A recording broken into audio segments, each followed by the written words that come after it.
Hi everyone, this is Lulu from As You Wish Pottery, and in this video we're painting this gorgeous holly bowl. Keep in mind all the supplies will be listed on your lesson plan, so make sure to grab all the supplies needed before we get started, as we will begin shortly. Alright, so included in your lesson plan is a traceable image that you can use to set the design before we get started on the painting. So what you're going to do is use some tissue paper and a pencil, and you're just going to trace in the image you see there. I had a little bit of room above my my tracing sheet, and I'm just going to use that to hold the piece of paper on my pottery. So just keep in mind to think about that before you get started on your tracing process. Just make it as easy for you as possible, since we're going to be tracing the same image 4 times. And I just want to make sure that my page can be held securely while I trace on 4 sides of the bowl, right? So just keep that in mind. And all I'm going to do is just go over the design itself. I'm just following it along with my pencil. I'm just grabbing all the images, and don't worry about the details. We can definitely do those later on.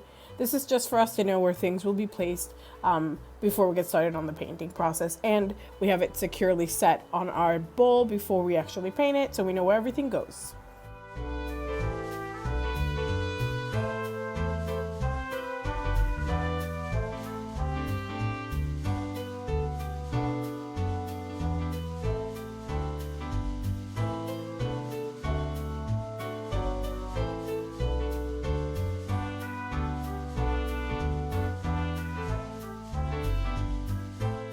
Alright, now that I've got my tracing image already designed and ready to go, I'm going to place it on my bowl. I'm going to secure it with one of my hands, and with the other hand, I'm going to grab a marker. A Sharpie marker works just fine, and I'm going to transfer the design over onto the bowl. Make sure that you're holding the page securely against the bisque, so that way we can ensure that the marker transfers okay and that you can still see everything before you paint it. And another tip too is to just make sure you kind of press your marker hard, so that way the tip really is touching the paper, and just hold the piece of paper with one hand and just go around kind of change and adjust however you need to as you're going around the bowl. Keep in mind we're going to be doing the same design all 4 times, so when you're putting them when you're putting the next design onto the side of this one, make sure to do it give it a little bit of space, but not too much, so we can ensure that they all fit around the bowl. Also, another little tidbit is that markers disappear once the piece is fired, so it's totally okay if you have any accidents or errors. Just go ahead and sketch over that section, and you should be good to go. Since the marker disappears, it doesn't really matter if you make any mistakes with it.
Here is my last go around on the design. As you see, I was able to fit all 4 of the patterns around the bowl. Keep in mind that if you can only fit three for some reason, that's totally okay. Do whatever works for you and whatever is going to be more comfortable for you. So if you prefer to do 3 instead of 4, hey, I'm not judging. Go ahead and do whatever feels right, whatever you can paint, and whatever you'll have a good time painting, right? Don't overdo it if you don't feel comfortable, and don't stress about it.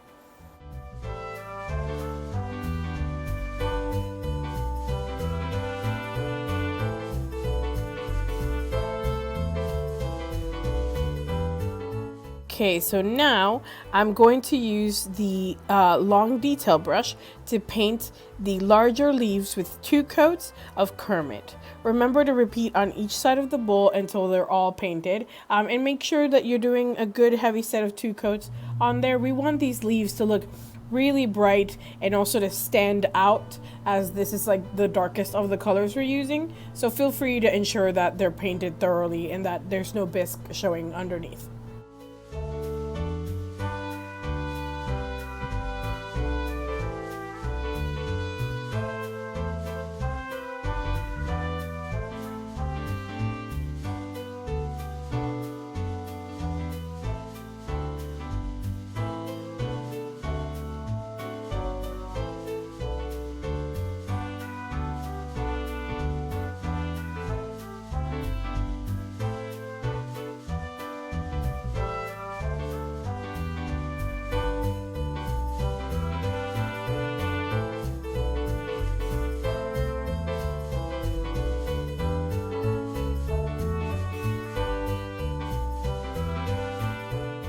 And because the process is the same all the way around, I'm going to skip painting 2 of them, and I'll show you the last one. I'm showing you the first one and the last one just so you can see that they're literally the same. So you're more than welcome to pause at this point if you're painting with me and paint your other leaves, so that way you can get caught up. And then once you're ready to go from this point, press play and let's keep going.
Alright, so now I'm going to rinse off my detail brush really well, and I'm going to use key lime pie to paint the rest of the accents that are on the design of the bowl. So you'll see that there's some swirls, some little smaller, more oval style leaves, and we have some other little dots and things like that. So if you'd prefer to, you could just watch this point and see everything that's painted with this color, but you can also look at the image that we have as our sample image, or you can really do whatever you like here. You're more than welcome to make it your own and change it up. So if you'd like to do that, go for it.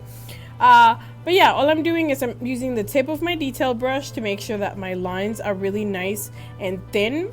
I like to start off with thin lines and then thicken as I go, just because it makes it a little bit easier to control how my designs look and how ordained and like detailed my lines can be. So just keep in mind that well, not ordained, but oops, okay, no. So yeah, so at this point, just keep following the lines that you already traced. Remember, you have your sample image, so use that as guide and just follow the lines along.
Alright, so here I'm going to do the same thing I did on the others, on the other leaves. I'm going to show you the first few, and then I'm going to show you once I'm done with the first 3, and I'm doing the last one. So just so you can see that if the look is the same, the design is the same. So it's going to be pretty repetitive. Remember, you can pause wherever you're at and kind of carry along until you're ready to move on to the next step, and then you can press play and we can keep going.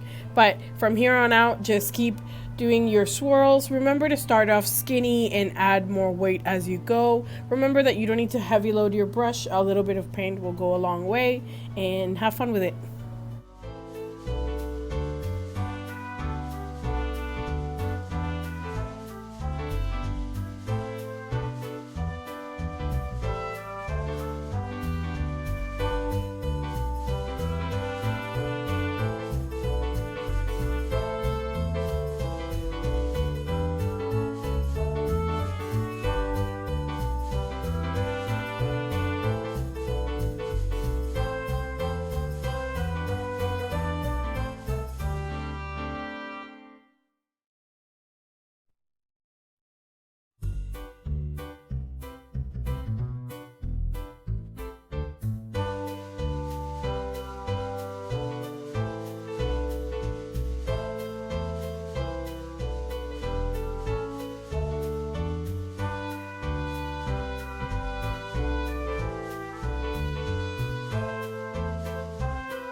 Now we're going to rinse off the detail brush, and this time we're going to use it to paint these circles inside the patterns with two coats of red blaze. So what we're doing is the little 3 hollies that are right in the center of the design. We're going to make sure that those guys get painted with about 2 coats of the paint. So what that means is I'm going to go once and paint them, then I'm going to go again and cover it all up again. I'm just trying to ensure that the red looks really bright and that there's no bisque showing through and no discrepancies in the colors.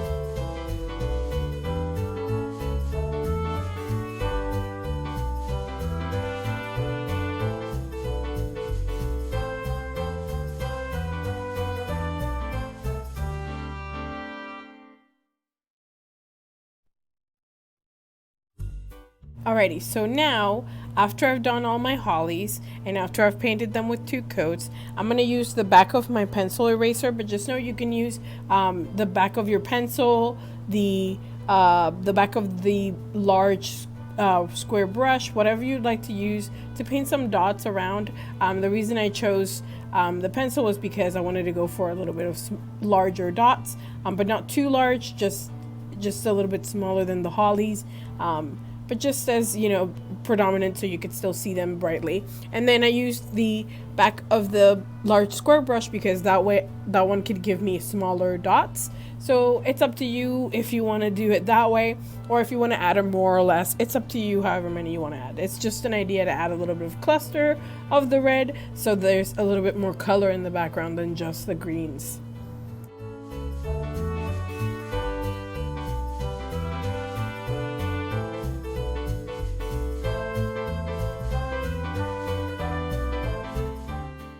Now we're going to switch to the large square brush and we're going to paint the inside of the bowl with about 2 coats of red blaze. So you're just going to make sure that you paint your first coat, let it dry, and then move on and paint your second coat. Keep in mind that on the rim of the bowl, I'm not really doing anything to it. You can reach, or you can elevate the paint and paint all the way up to the rim, but I'm painting the very edge of it, so I'm trying to not do that, but it's up to you. If you want to paint it, you can. You could do something cute here, like little dots on the inner lip, or you could do anything really. You can paint the bread up to the very edge, and that would make it look really cool and stand out, but it's up to you, whatever you want to do. If you do decide to leave a little bit of space on that rim, on that edge, make sure that you paint that edge kind of carefully to ensure that no paint drips over and it doesn't look messy.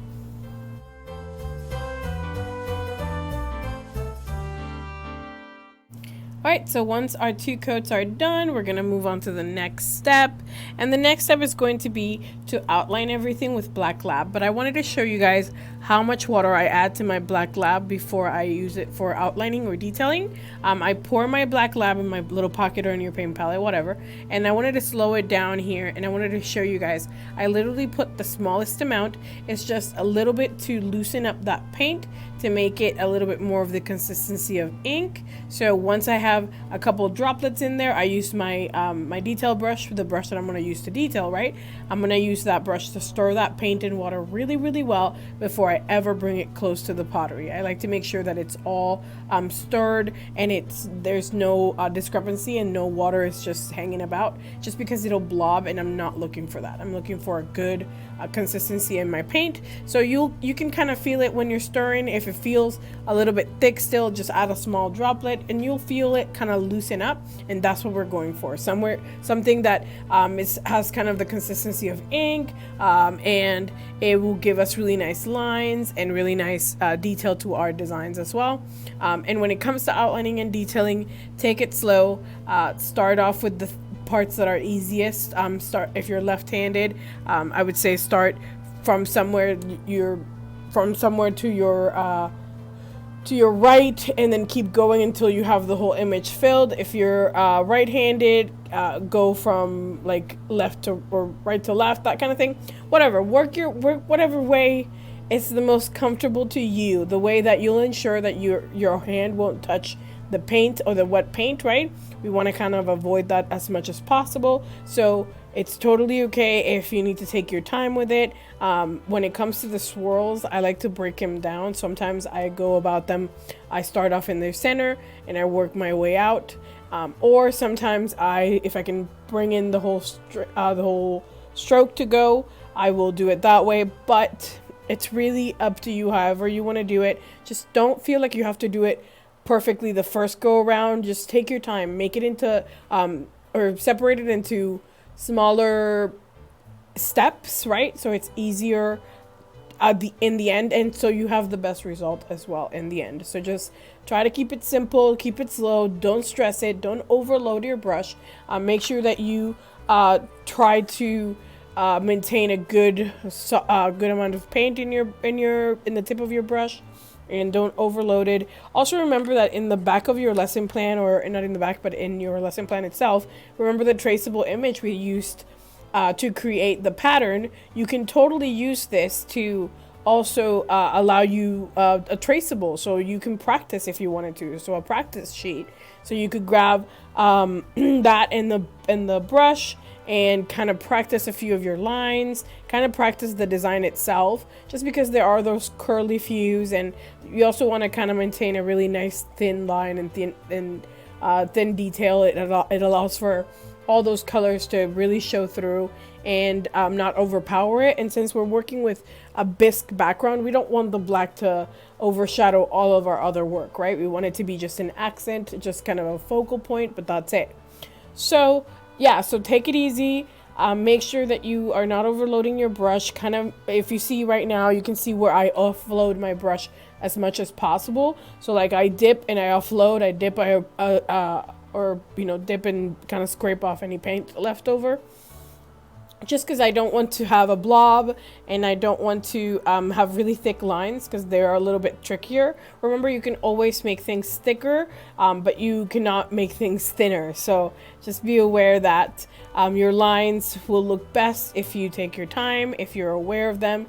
Don't rush, and don't worry about messing up. You know, this should be something that makes you have fun with it, or allows you to have fun, allows you to push yourself in a creative way. Make sure that you're enjoying the process and kind of learning how your hand likes to move, how your hand likes to process and outline things and detail things, and it'll make it easier on the next go around because now you know what you're doing and that kind of thing. Yeah, so you'll see that I do one, and then I want to record myself doing as many of them as possible, just so you see how easy the process is and how I'm literally doing the same thing over and over again. The difference here is just that with each one I get better. With each one I know what my paint or my consistency of my paint is lacking, or if it's doing great, I don't need to do anything else. That kind of thing. I'm learning to recognize that maybe I need to do things a little bit more left to right, you know, and that way I don't feel nervous about having to go on and paint the circle outlines in a weird way. I'm sorry this turned into a total ramble, but I'm just trying to say that your lines will look the best if you take your time, if you pay attention to what you're doing, and if you're modifying your technique as you're going about it. And the only way to get better at it is to practice, and it's to do it. So have fun and do it.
All right, here's a little close-up of our finished piece. So you see pretty much each of the designs looks the same, but also has differences in itself.